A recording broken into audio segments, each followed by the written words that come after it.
Good morning and welcome back to Farmer Analytics. I'm Carly, and today I'm going to show you a little bit of my gardens and kind of show you what we are growing here up in northern Vermont in zone 4B. So let's start with our tomatillos, and every year we have trouble with pests on these guys, and you can see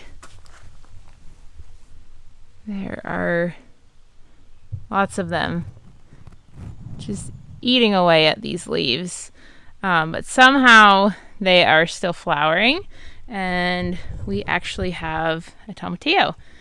And I will go through and I'm going to take control of this pest problem we have here, because all of them seem to be dealing with this type of damage. But other than that, they are getting pretty tall and putting on a lot of good fruit. Here is our tomato row that we pruned together in a previous video, which I can link at the end of this video. And these guys are just doing outstanding. Really happy with this row of tomatoes. I'll show you the other row of tomatoes, which is doing good, but not as good as this row. And we can kind of compare the differences. These tomatoes have just absolutely exploded. And there is a lot of fruit coming in.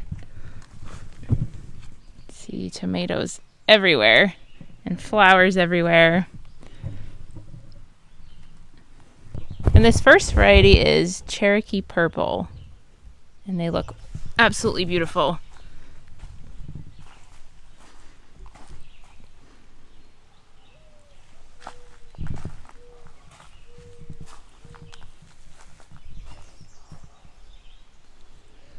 And they honestly could actually use a little bit of pruning again at this point, which feels crazy because it was literally a week ago that we pruned much of this back and they just came back full force.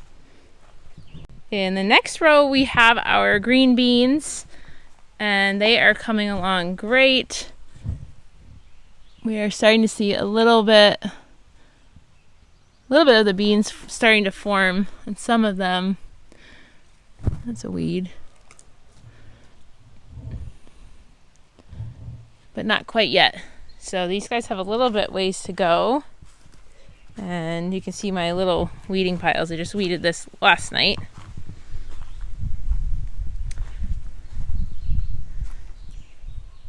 And in this back row we have potatoes.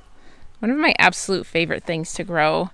Mostly for the harvest because it's just so much fun. And we stuck some onions in the front here, mainly because we ran out of room in here. We didn't know where else to put them, but I think they have actually done well here. And I was researching that they're actually a pretty good companion plant to plant with potatoes. And these are just, I absolutely love when potatoes flower. I think they're gorgeous. And it kind of signals to me that we are going to have potatoes soon. So they kind of go through they grow really big. They get a lot of foliage like you can see here. They flower, and then shortly after those flowers die back, sometimes they'll actually put on little like berries. I'll post a picture up in the corner here so you can see them because we've had them in the past. And that's basically their way of going to seed. But once these guys flower, I know that shortly after they'll start to die back. We're looking for these plants to die back, and then we'll start digging potatoes. So this pepper row has been an interesting journey. This pepper row was also peppers last year, and we had really bad luck growing peppers last year. And I believe it was because we interplanted sunflowers with them. Research shows that sunflowers produce something that is toxic to a variety of other plants, and I really attributed that to our lack of peppers last year. But if you look at our peppers this year, it's really interesting. So at the beginning of this row, you can see that we have pepper plants, but they're so small, and they've been here for a while, probably at least a month. And as we go down the row, we still have small growth here. we start to see some better growth down here. And the one thing that I've noticed, these just get bigger as we go. These are even starting to put on some baby peppers all over. One thing I've noticed is the difference in the soil at the end of this row versus the beginning of this row. And I've also noticed that every time I fertilize with an organic fish fertilizer, these guys have a tremendous amount of growth. So my conclusion here is that this is not a sunflower issue from last year. This is solely a nutrition issue that changes as you go down this row. Here we have a second row of tomatoes, which we have not pruned yet because they haven't needed to be. They are fairly controlled. And they are putting on flowers. They're just a little bit behind our first row, putting on a little bit of fruit. They're coming along great.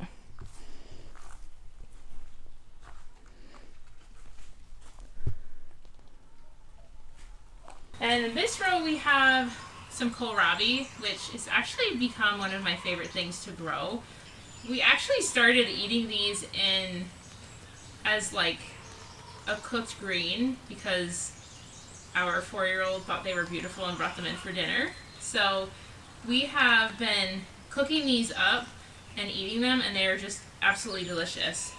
But kohlrabi is normally grown for the bulb at the bottom. Here you can see this one putting on a bulb. And this is what we're growing them for, which is also delicious.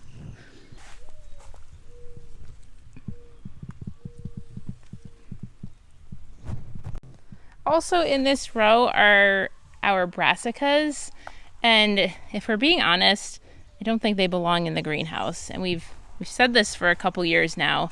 So next year, it is our mission to get them out of the greenhouse and into the outdoor garden because it's too hot in here for them and they really struggle. They never really get big enough, or they bolt about halfway through summer. And the other thing is, I don't think we're starting them early enough in the greenhouse. So it's a work in progress.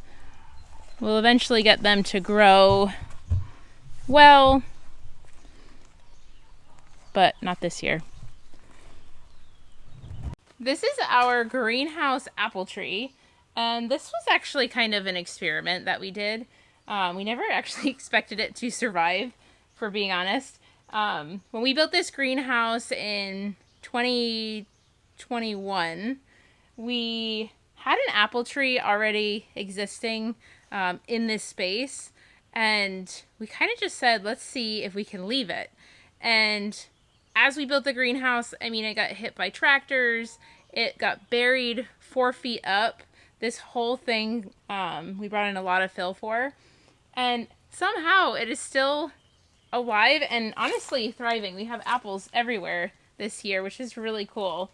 What we have done to it is trained it. So you can see that we've trained these branches to kind of like umbrella so that it doesn't go too high up. And we'll continue to prune it. Probably this fall it's due for another pruning. But we have apples everywhere, which are way ahead of the apples that we have outside of the greenhouse. So super excited about our apple tree in here, and really just surprised that it lasted in here. And with all the abuse it took, it's thriving, which is so cool. Here is our asparagus patch, which is wild and jungle-like at this point. And we are going to take some twine and kind of tie this all up.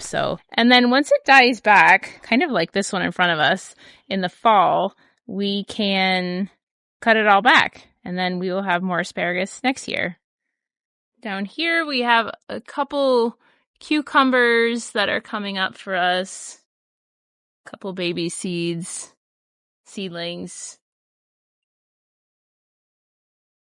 And we didn't grow too many cucumbers this year, mainly because we had such a bumper crop last year. And we have lots and lots of pickles that are canned up in the pantry still. So we'll have a couple for fresh eating, and that'll be perfect for us this summer. And we have radishes here, and we have had to replant this specific spot about 3 times because our chickens have come out here and decided that it's a great place to have a dust bath. So these are our 3rd succession of radishes that are finally having a chance to survive. There is our rodent control. They scare the heck out of me, but we have had no mice or bunnies in our greenhouse this year, which has saved a lot of our plants, honestly. You do have to just mentally prepare yourself when you're out here that there are snakes and lots of them. Here is our carrot patch. And this is one of our favorite things to grow for our kids. They think it's just the best thing ever to pull a carrot out of the ground and eat it. And they are coming along pretty well. And here are some radishes. You can actually see some radishes forming.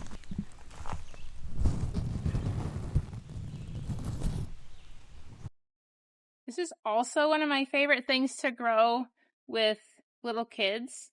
It's such an easy thing for them to pick and snack on, and they'll just spend hours out here picking peas and eating them.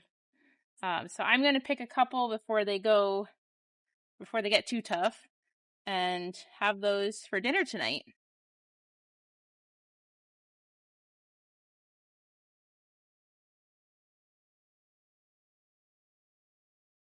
Now we kind of interplanted 2 different types of peas. We have one that is more of a snap pea that you can eat the whole thing. And then the other pea here is more of a shelling pea. So you can tell the difference, but this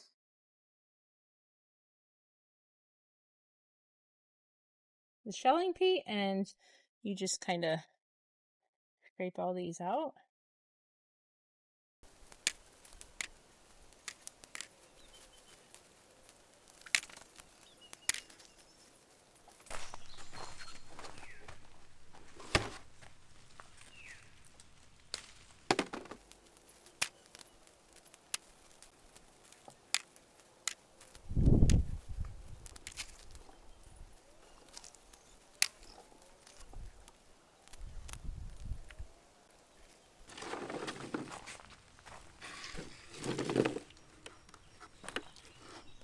So while I'm out here, I also want to collect some herbs and things for teas. So one of the things that we are growing this year is lavender. And boy, is it worth growing just for the smell and the aroma of the lavender. It smells beautiful.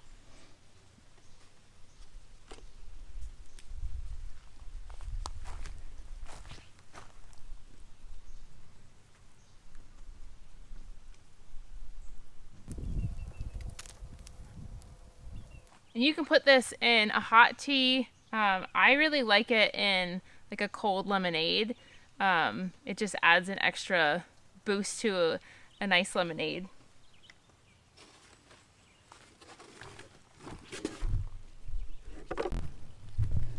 And we have our dill starting to put on seed heads. And these are what we are going to save, probably freeze, in case we do want to make some fridge pickles. We can add these right into the jar with our cucumbers. We have our parsley and oregano. And this is just one of my favorite corners of the garden because it smells so good. And out here we have our little flower bed. And this is one of my favorite things to add to tease as well. And they're just gorgeous. They've got all different colors, pinks and purples and blues. And these are called bachelor buttons. And they're one of my most favorite things to do. So we can take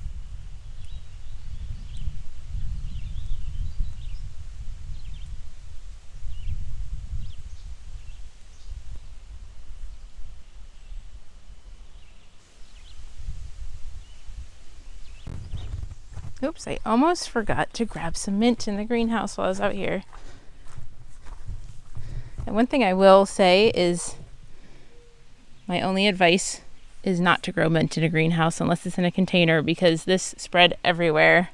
It smells amazing, but it grows like a weed. And this is actually mint that found its way back in once I removed it. But we're going to use it since it's here, and I kind of left it to grow on its own, unwanted, but it's here. So we'll take some in for our drink.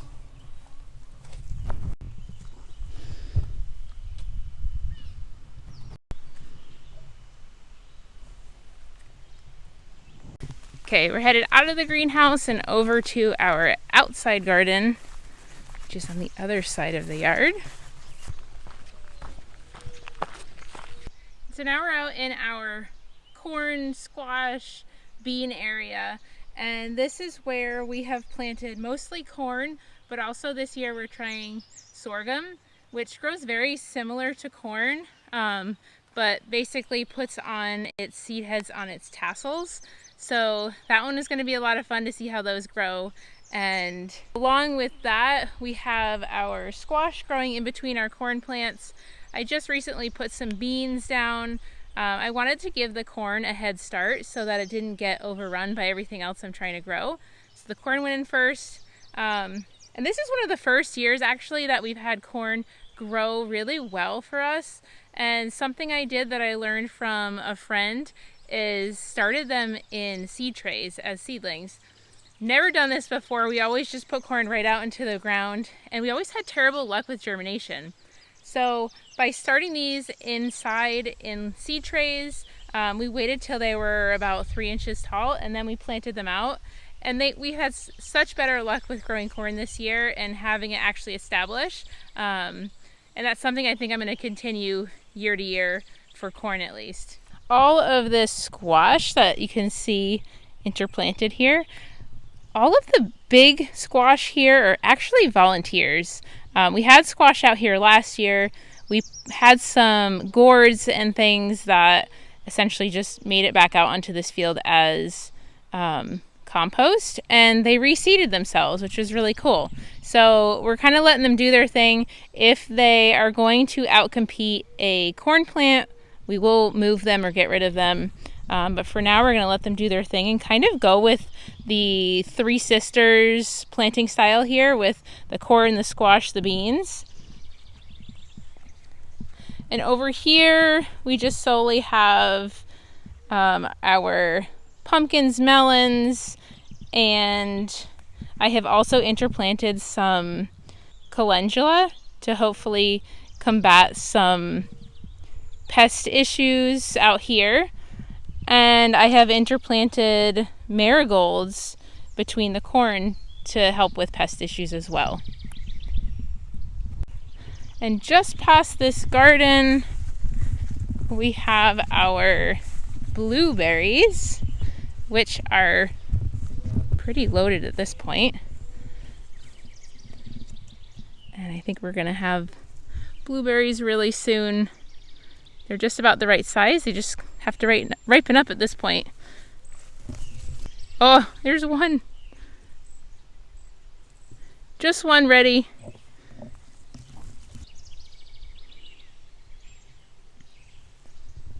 These blueberry bushes have been here since we moved here, probably 9 or 10 years at this point, 9 or 10 years ago. And they just do their thing.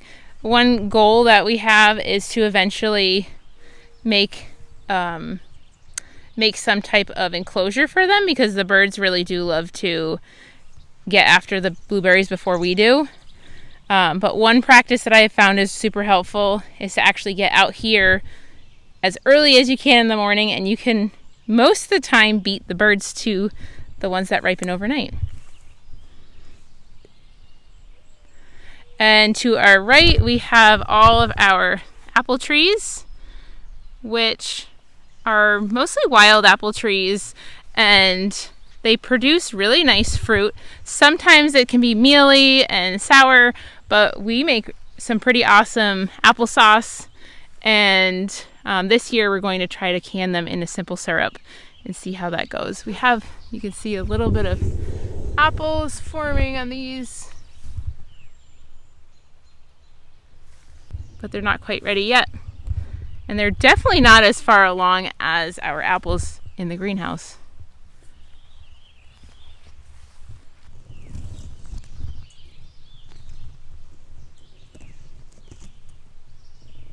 Well, that's it for today. That's our garden so far in the season. Again, we're zone 4B, and we really start to see a lot come out of the garden July and even into mostly August. I'll keep you updated with how the gardens are going, and thanks for joining me today. I'll see you next time.